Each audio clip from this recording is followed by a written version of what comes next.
I'm not a nurse. I'm not a saint.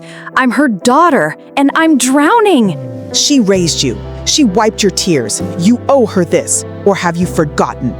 She doesn't even recognize me half the time, but she remembers how to guilt trip me. Maybe you should stop counting sacrifices and start remembering love. I didn't sign up for this. I came over to help her with groceries, and 3 years later, I'm changing diapers and spoon-feeding her soup she spits out. She doesn't say thank you. She doesn't say my name. Some days she thinks I'm her sister, other days a stranger. But every day she depends on me, and I'm falling apart. And who else is supposed to take care of her? You think she chose to forget your name? She was the one who packed your lunch for 13 years straight. She braided your hair when you had lice. She stayed up all night when you had that fever no one could figure out. You owe her. I know what she did, but I also know what she's doing to me now. I haven't had a real night's sleep in 11 months. I missed my daughter's graduation because Mom fell in the shower. And when I called you for help, you said, I'm busy. I live 2 hours away. I have a job, a life. You're the one who insisted she stay with you. Because she looked at me with those scared eyes, and I couldn't say no. But no one tells you what it really means to become your mother's mother. I used to call her every Sunday. We'd talk about recipes, my kids, her garden. Now I dread walking into her room because it smells like sickness, because she looks at me like I'm an intruder, because all I hear is, "Where's my coffee? This isn't warm enough. Why are you late?" I'm not her daughter anymore. I'm staff. Do you think she wants to be like this? You're acting like she's punishing you on purpose.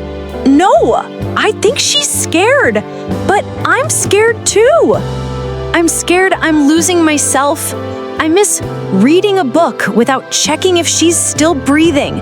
I miss laughing with my husband without feeling guilty. I miss being seen as more than just the caregiver.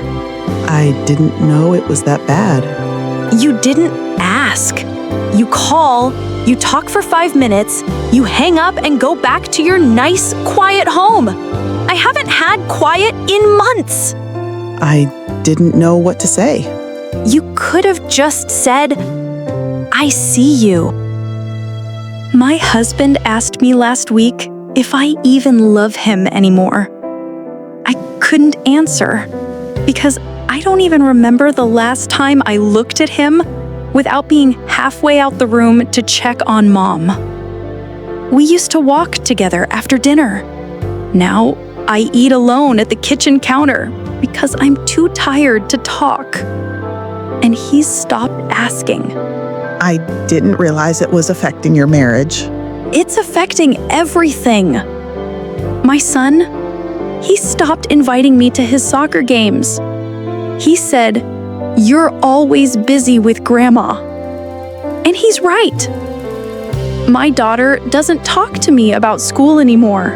She tells her dad because I'm always on edge. I used to be fun. Now I'm the woman who snaps, who forgets, who cries in the car before coming inside.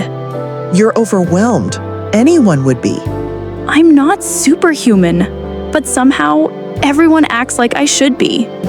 So what do you want to do? I want to stop pretending this is sustainable. I want to have a real conversation about Mom's care without being called ungrateful. You know what hurts the most? It's not the diapers, not the midnight falls, not the panic when she won't eat for 2 days. It's the guilt. The feeling that if I say I can't do this anymore, I've somehow failed her. But you haven't? Tell that to her voice in my head. Don't ever put me in a home, no matter what. She made me promise. And I said yes, like a fool, with no idea what no matter what would mean. You weren't a fool. You were trying to honor her. But honoring someone shouldn't mean erasing yourself. I spoke to a hospice nurse last week. She said something that stuck with me. Loving someone doesn't mean doing it all alone. And I broke down right there on the phone. Maybe it's time we talk to someone, a doctor, a care coordinator, maybe even look at assisted living just to understand the options. I'm not trying to get rid of her. I just want to be her daughter again, not her burnt-out nurse. You're not a bad daughter for needing help. You're human. You know, I keep thinking about the woman who used to sing while she folded laundry, who danced around the kitchen with a wooden spoon like it was a microphone. That was our mother.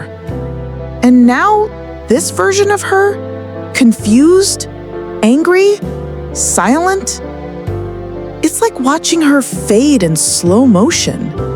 Sometimes I still see glimpses. A crooked smile, the way she hums when the sun hits the window. But it's not the same. And pretending it is doesn't make it easier. We spent so long clinging to the idea that she'd bounce back, that this was just a phase. But she's not getting better. And we have to stop pretending she will. I think we owe it to her to give her care that's consistent, professional, and kind. And we owe it to ourselves to have space to breathe, to grieve, to live our lives too. We're not bad daughters. We're just daughters who finally understand that love also means letting go of guilt. And choosing what's kind, not just what's expected. If you're caring for a parent right now, you're not alone. You're not heartless for feeling tired. And you're not selfish for needing help. There's no single right answer, but talking about it openly, honestly, is where healing begins. So have the hard conversations now, because love isn't measured by how much you do. It's measured by how much you care and how willing you are to face the truth.